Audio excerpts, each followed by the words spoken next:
Olá, bem-vindos, bem-vindas, hermanos, hermanas, amigos, amigas de graça e paz. El día de ayer, en varios países del mundo, fue celebrado el Día Internacional de la Mujer. Por supuesto que no es necesario un día para que celebremos aquellas que nos dieron vida, ¿verdad? Sabemos que en todo el mundo las mujeres han luchado por el derecho a la igualdad en todos los aspectos. También sabemos, y ellas también saben, que el hecho de que Adán vino primero y Eva después no significa que uno sea mejor que el otro. La palabra de Dios nos enseña que hombre y mujer, ambos son corona de la creación. Y para aquellos que se están preguntando, a ver, ¿por qué Jehová no hizo Eva como Adán, del barro? Bueno, ¿por qué sacó de Adán a Eva? Perdón. La razón es muy sencilla. Si Jehová hubiera hecho a Eva de la manera en que hizo a Adán, serían dos personas completamente diferentes y eternamente irreconciliables. Por eso ambos son la esencia de Dios. Adán primero, Eva sacada de Adán, entonces no son personas tan diferentes y pueden seguir por la vida en armonía como tiene que ser. Esa es la razón de por qué Jehová no hizo a Eva exactamente como hizo a Adán. Otra vez, el hecho de que Adán precede a Eva no significa que uno sea mejor que el otro. Y esa historia de que he hecho muchas ceremonias de matrimonio, de boda, y siempre la parte donde las mujeres se ponen más tensas en las ceremonias cuando mencionamos a Efesios, ¿no? Pablo dice, y las mujeres estén sujetas a sus maridos en todo, y las mujeres estén sujetas a sus maridos en todo. Quiero aclarar algo, eso no es esclavitud, eso no es entrega ciega. No, Dios nunca quiso eso. Simplemente que el hombre es la cabeza, sí, como Cristo es la cabeza de todos, sí. Y entonces la mujer se sujeta al esposo cuando ve que el esposo se sujeta a Cristo. ¿Saben por qué? Porque cuando alguien ama a Jesucristo y deja que Cristo guíe su vida, ese marido, ese esposo, va a cuidar a su esposa, va a amar a su esposa. Esa es la razón. Por supuesto que cuando la esposa ve que el marido ya no sigue a Cristo, cuando la esposa se da cuenta de que no hay una sujeción del marido hacia Cristo, se rompe ese proceso y la esposa no tiene ninguna obligación de sujetarse al marido. ¿Por qué? Porque el marido perdió la cabeza. Literalmente la cabeza es Cristo. Ese tipo de cosas ha provocado muchos problemas en aquellos que quieren usar la Biblia como un ariete, como una espada, para dirimir sus verdades que no son nada más que suposiciones y falsas, ¿verdad? Que quede claro, Dios ama a hombres y mujeres de igual manera. Ambos géneros necesitan coexistir bien, que haya una armonía. Aquí no hay mejor ni peor. Aquí no hay que hombre es mejor que la mujer mejor que el hombre. De hecho, la expresión ayuda idónea no es aquella esposa que está siempre atrás, no es la esposa que va siempre 5 pasos detrás del esposo porque ni se le ocurra colocarse a un lado. No es eso, no significa eso. Esa historia de la sujeción tiene que ver con el amor, tiene que ver con la entrega, tiene que ver con el respeto mutuo. Y Pablo decía que se sujeten unos a otros. Hay una sujeción mutua ahí también. Y esa otra vez, y la misma historia, ¿no? De que dejará el hombre a sus papás para unir. No es abandono, tampoco es así, no es abandono. Significa ausencia con permiso. Significa que después del matrimonio, el esposo pasará más tiempo con la esposa que con sus papás. Es lógico, y la mujer también. Por lo tanto, esa historia de la sujeción tiene que ver con el amor, esa historia de la entrega tiene que ver con el respeto. Y es por eso que en esa ocasión, sí, sabemos que fue ayer, pero nunca es tarde para hablar, quiero hablarles hoy de la historia de 3 mujeres. Bueno, 3 tipos de mujeres más bien. Vamos a empezar con Séfora. Séfora, pues, quedó olvidada en la historia porque todos hablan de su esposo, ¿no? Moisés o Moshe. Pero Séfora quedó a un lado, y Séfora fue importantísima en la formación como líder de Moisés, porque aprendeu uma lição muito dura através de sua esposa. Vamos com Séfora. O primeiro tipo de mulher é esse, Séfora, uma mulher que pensa por si mesma, como tem que ser. Éxodo, capítulo 4, versículo 24 al 26, a palavra diz assim: E aconteceu no caminho que em uma posada Jehová le salió al encuentro y quiso matarlo. Entonces Séfora tomó un pedernal afilado y cortó el prepucio de su hijo y lo echó a sus pies, diciendo: A la verdad, tú me eres un esposo de sangre. Versículo 26. Así le dejó luego ir. Y ella dijo: esposo de sangre a causa de la circuncisión. Aquí hay varias maneras de entender, pero una sola que es verdadera. Que Jehová intentou matar a Moisés, de veras? Bueno, não foi físico, não foi um atentado físico. É muito sencillo, quando te gusta algo e alguém te quita esse algo, sentes que te mueres, não? Falta algo em ti. Lo mesmo com Moisés. Havia um pacto de circuncissão e Moisés, tão metido em assuntos de seu liderazgo, se lhe olvidou circuncidar a seu próprio filho. E então lhe seria quitado o liderazgo. Isso seria para Moisés como a morte em vida. Séfora, em hebreu é Sephora. É feminino de pájaro. Uma pájara, digamos assim. Era uma das 7 hijas de Jetro, sacerdote de la região de Madian. Hasta allá correu Moisés quando matou o egípcio, acuérdense. Segundo algumas histórias do primeiro siglo, repito, segundo algumas histórias do primeiro siglo, Séfora foi resgatada com sua madre quando sua embarcação naufragou no Mediterrâneo. Uma história que se contava muito no primeiro siglo.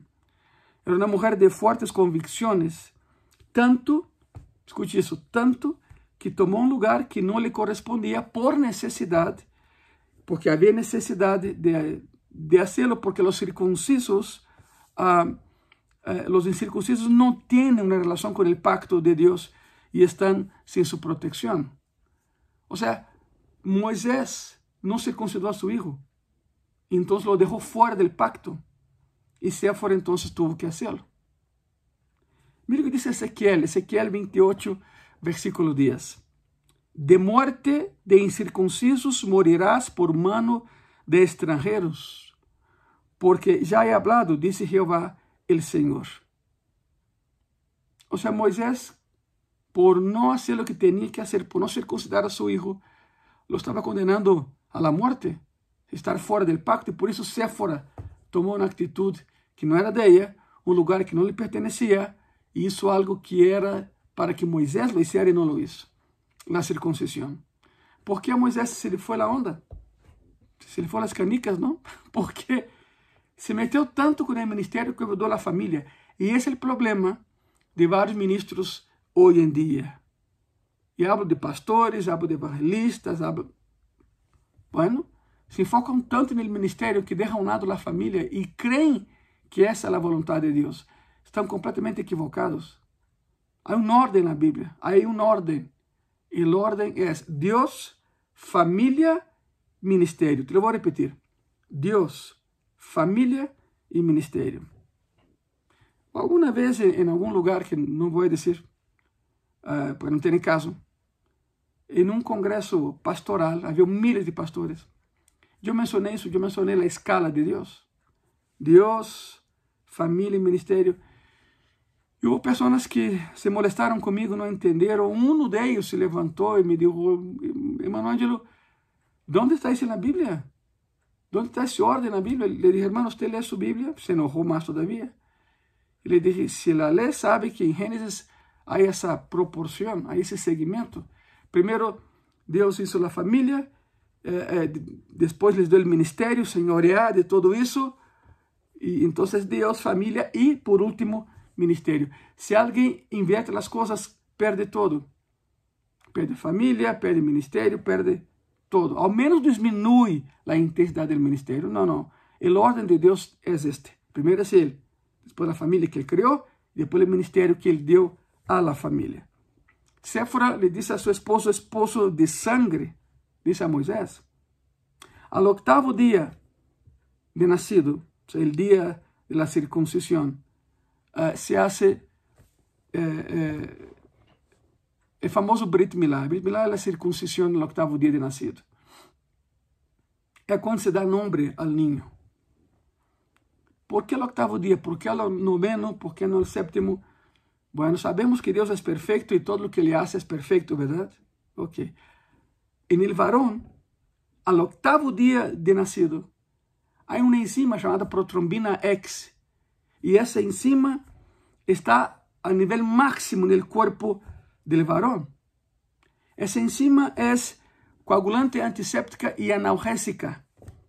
Por lo tanto, a circuncisão não duele e não tem infecções e o sangrado é mínimo.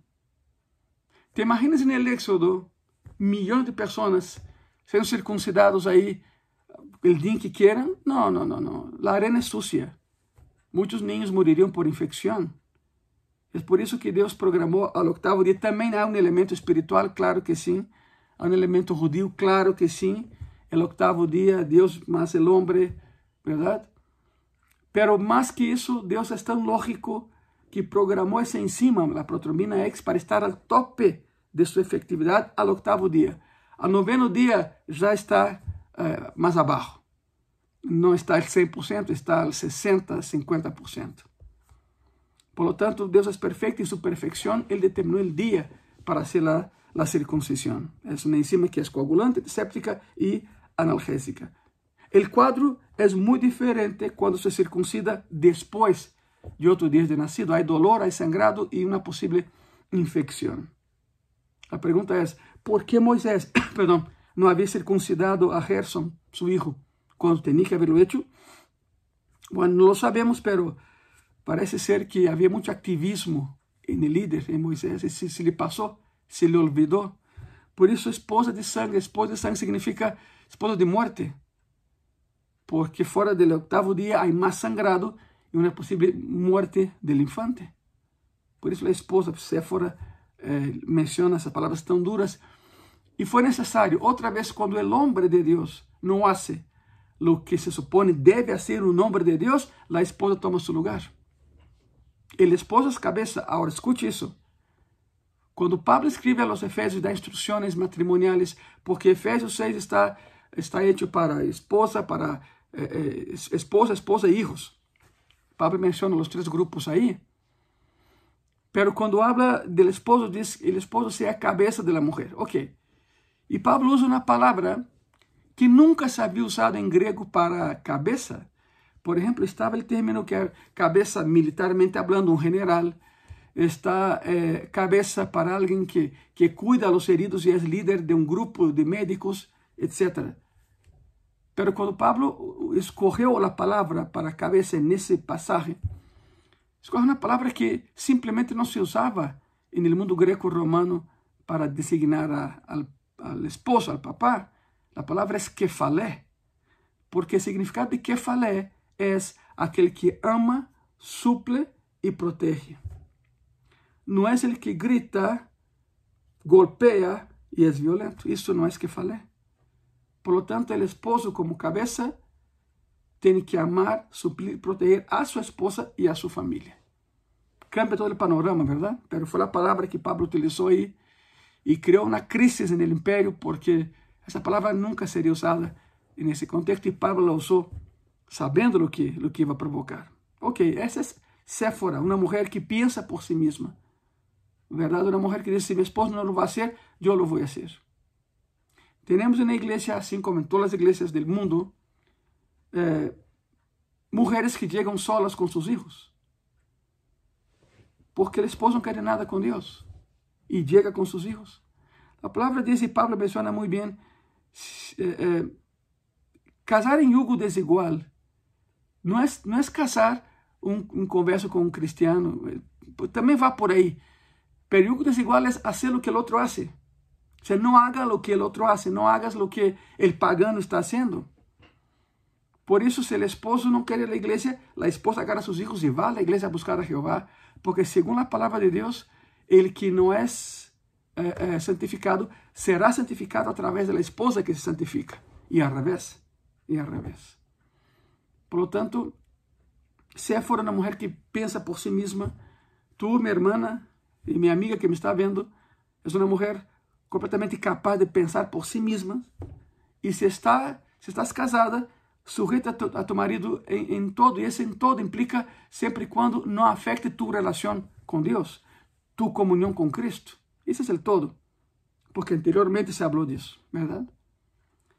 3 tipos de mulheres. Vimos a Séfora, uma mulher que pensa por si mesma. Claro, a esposa se sujeita ao marido, porque o marido se sujeita a Cristo e todos vivem em paz. A consigna é esta. Não peleiem, quem manda e quem não manda. É triste ver um matrimônio onde esposo e esposa competem por el lugar como cabeça de família. Não, a cabeça é o esposo. Pero se a cabeça está mal, a esposa tem que ocupar esse lugar. Aunque seja momentaneamente, pero tem que hacerlo. Ponto 1, Séfora, uma mulher que pensa por si mesma. Número 2, o segundo grupo de mulheres que veremos hoje. Las hijas de Zelofehad. Hablaremos de quem é Zelofehad. Quem são suas hijas? Maala, Noa, Ogla, Milca e Tirsa. Mulheres preparadas. Vimos em Séfora as mulheres que pensam por si mesmas. E o segundo grupo são mulheres muito preparadas. Números, capítulo 27, versículo 1 a versículo 4. Vinieron las hijas de Zelofehad, hijo de Jefer, hijo de Galahad, hijo de Maquir, hijo de Manasés, de las familias de Manasés, hijo de José, los nombres de los cuales eran Maala, Noa, Ogla, Milca e Tirsa. Essas entram na história de maneira directa. E se apresentaram delante de Moisés e delante do sacerdote Eleazar e delante de los príncipes e de toda a congregação a la porta del tabernáculo de reunião e dijeron, ou seja, elas sabiam que nessa hora del dia essas figuras estariam aí dentro, Moisés, Eleazar, os príncipes de toda a congregação, são 12 tribos, eram 12 príncipes, estavam todos aí a la porta del tabernáculo. Essas mulheres inteligentes sabiam que a essa hora del dia toda a cúpula directiva estaria aí, e allá foram. E estava a congregação toda, estavam todos aí, e aí tiveram o valor de apresentar-se. E se apresentaram, e dijeron, nuestro padre murió en el desierto. Estamos falando del Éxodo, ¿verdad? Y él no tuvo en la compañía de los que se juntaron contra Jehová en el grupo de Coré. Significa que dijeron, mi papá foi fiel a ti, Moisés. Mi papá no se juntó con Coré para quitarte el poder, para regresar a Egipto. No, ele foi fiel a ti. Assim empiezan essas mulheres a defender a seu papá. Ele não estuvo com os traidores, ele sempre estuvo com você, Moisés.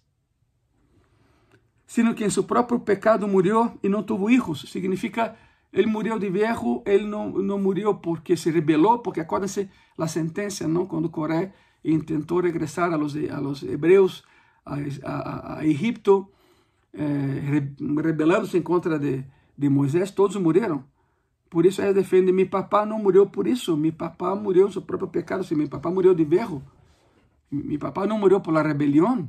Claro que em meio de 3 milhões de pessoas, para Moisés era difícil saber quem era quem, e por isso elas se apresentam e defendem a causa de seu papá. Nosso papá sempre foi fiel a Jeová, fiel a ti, Moisés. Morreu de viejo, não por seu pecado, não porque se rebelou contra ti, pero sabe que não tuvo hijos, solo hijas, nosotras. E aqui vem a pergunta, ¿por que será quitado o nome de nosso padre de entre sua família por não haver tenido hijo? Danos heredade entre os hermanos de nosso padre. Bueno, lei judía, como não há varão, os parentes mais cercanos se adueñan de la heredade de la persona que murió. Pero ella se presentaron y dijo, esto no es justo. Aquí estamos nosotros. Si hay herederas y somos nosotros. No tuvo hijo, pero tuvo hijas y 5 hijas. Y ese hombre fue fiel a ti, oh Señor Moisés. ¿Por qué vas a regalar a mis tíos lo que es de mi papá y por ende de nosotras? Eso no es justo. Isso não é justo. Assim empieza a defesa extraordinária, não? Menciona, não entra direto, temos direito, não. Habla de seu papá. Planteia a causa de outra maneira, de uma maneira mais tranquila. E por último, Y por último, se defienden porque nos van a quitar nosotros lo que por herencia sería de nosotros. 5 mujeres muy preparadas, miren eso. Sus nombres: Maala significa dolencia, Noa, descanso, Ogla, peleadora, Milca, abogada, Tirsa, placentera. Los nombres de todas ellas y su significado. Sus nombres significan sus habilidades, carácter y adversidades que tuvieron que enfrentar para pedir lo que pidieron. Con esas características tan fuertes, tenemos un cuadro completo de la tenacidad, tacto, coraje, sabiduría y gracia, que son elementos importantes en la vida de todo líder. Esas 5 mujeres eran líderes en esencia, eran líderes en esencia. Mala dolencia, lo que tuvieron que pasar para estar ahí. Noa, descanso, seguramente descansaron antes de pedir lo que pidieron. Ogla, peleadora, quizá fue la que habló, ¿verdad? Ogla, la peleadora. Y no es casualidad que en la lista Ogla está en el medio, son 5, ella es la fiel de la balanza, es la peleadora. Milca, la abogada, quizá fue la que redactó el discurso que su hermana peleadora habló. Tirsa, la placentera, aquella que ve, todo está bien, vamos a sacar lo mejor de la situación. Y esas mujeres fueron y sabían, como eran inteligentes, eran muy preparadas, sabían que a determinada hora del día, toda la cúpula estaría reunida en el tabernáculo de reunión, y para allá fueron, y no les importó que estuviera ahí toda la congregación reunida. Y sabe que sí lograron, la historia cuenta que sí lograron lo que pidieron, porque era justo. Porque era justo. Número 3, terceiro tipo de mujer que veremos. Débora, una mujer llena del poder de Dios. Débora. Jueces, capítulo 4, versículos 4 y 5. Gobernaba en aquel tiempo a Israel una mujer, Débora, profetisa, mujer de Lapdot. Lapdot está en plural, son antorchas, quizá su esposo hacía antorchas, ¿no? Y acostumbraba a sentarse bajo la palmera de Débora entre Ramá y Betel, en el monte de Efraín. Y los hijos de Israel subían a ella a juicio. A juicio. Se sentaba bajo una palmera que estaba entre Betel y Ramá. Fue profetisa y la 4ª persona que se desempeñó como juez del antiguo Israel antes de instaurar la monarquía en el siglo X a.C.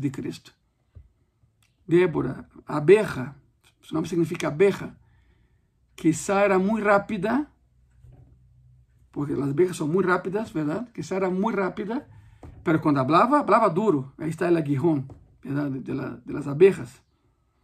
Fue la única jueza que tuvo Israel, la única mujer que ejerció como juez en Israel. Y todos la escuchaban, iban hacia ella para preguntar asuntos difíciles. Claro que había un gobernador, claro que había una autoridad sobre ella, pero ella era una juez. Y a ella iban, ella se sentaba bajo una palmera, y las personas que necesitaban aclarar sus ideas iban hacia Débora. Fue la única jueza en todo Israel. Dios le dio calidades y cualidades de líder para gobernar, o sea, desempeñar una función pública destacada que incluía dictaminar a petición de las personas. Profetizó la muerte de Sísara, general cananeo, y Jael, esposa de Eber, lo mató. Lo clavó en la sien. ¿Se acuerdan? Eso entró a su tienda y lo clavó una estaca en la sien que atravesó y al piso. Horrible muerte, ¿no? Pero Jael, esposa de Eber, mató a Sísara de esta manera. Iban hacia ella, Débora, vamos a la guerra, no vamos a la guerra. Y hubo una ocasión en que Rubén, la tribu, no fue a la guerra. Y Débora fue con Rubén y lo regañó en público. ¿Cómo es posible que dejes a tus hermanos de esa manera? Tú no tendrás heredad en lo que se ha tomado. Por eso es Débora la abeja. Empezamos con Tífora, ¿verdad? Una mujer que pensa por sí misma.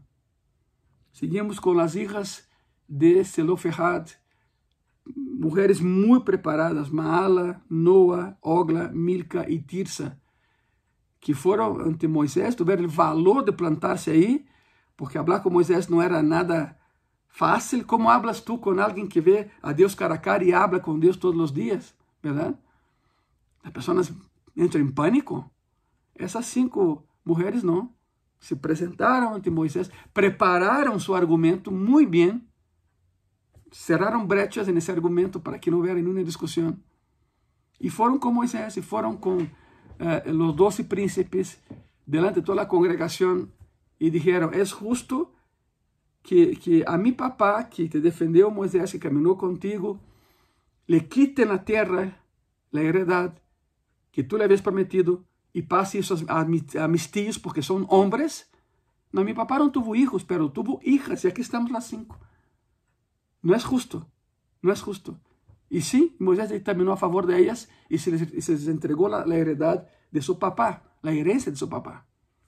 São as hijas de Zelofehad, mulheres muito preparadas. E Débora, uma mulher llena do poder de Deus, tanto assim que legislava e coordenava os esforços jurídicos, digamos assim, da nação de Israel. 3 características de mulheres que decidiram ser usadas por Deus. Primeiro, pensar por si mesmas. Segundo, preparar-se em todo. E 3, ser llenas do Espírito Santo de Deus. Minha irmã, minha amiga, que me vê nesse momento, assim é como uma mulher caminha com o Senhor. Assim é uma mulher de Deus. Não é um robô, não é uma pessoa manipulável, não é uma mulher escrava de seu marido. Não, não, não. Isso não pode existir. Por lo tanto, eu sei que foi ayer, o Dia das Mulheres, pero feliz Dia das Mulheres. Que de hecho tem que ser todos os dias, não só um dia. Vamos orar. ¿Les parece bem se oramos? Ok, vamos orar. Senhor Jesus, te damos as graças, Senhor, por as mulheres do mundo. Todas elas, Senhor. Sin ellas, simplesmente, não habría sido possível a fecundação, a reprodução.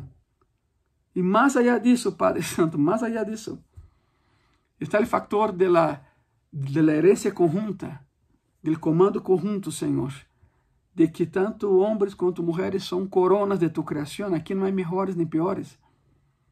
Caminhamos lado a lado. Não é que detrás de um grande homem há uma grande mulher. Isso não existe, Padre. A um lado de um grande homem há uma grande mulher. E a ajuda idônea, Senhor, não é uma mulher escrava. A ajuda idônea é alguém que pode fazer algo melhor que eu. Isso é ajuda idônea. Há muitas coisas, Senhor, a nível personal, há muitas coisas que minha esposa faz melhor que eu. Há muitas coisas que eu hago melhor que ela. E por isso há um acople perfeito, Senhor. Por lo tanto, graças, Padre, por as mulheres, uma vez mais, em todo o mundo. Graças por aquelas que se entregam a Ti, Senhor. E graças por esses 3 tipos de mulheres que há na Bíblia, como lo vimos hoje. Sé com elas, Padre. Sé com as mulheres. Em nome de Jesus, amém e amém. Nos vemos domingo em Graça e Paz. Já sabe que em Graça e Paz estamos cambiando alguns protocolos. Em Graça e Paz, domingo, às 11 da manhã, teremos Escola de Vida, onde aprendemos a aplicar a Bíblia a nossa vida diária. E meio-dia 30, o culto principal. Nos vemos em Graça e Paz. Há lugar para ti. Todavia, há lugar para ti. Feliz Dia das Mulheres. Atrasado, pero a intenção conta. Feliz Dia das Mulheres e que Deus te bendiga.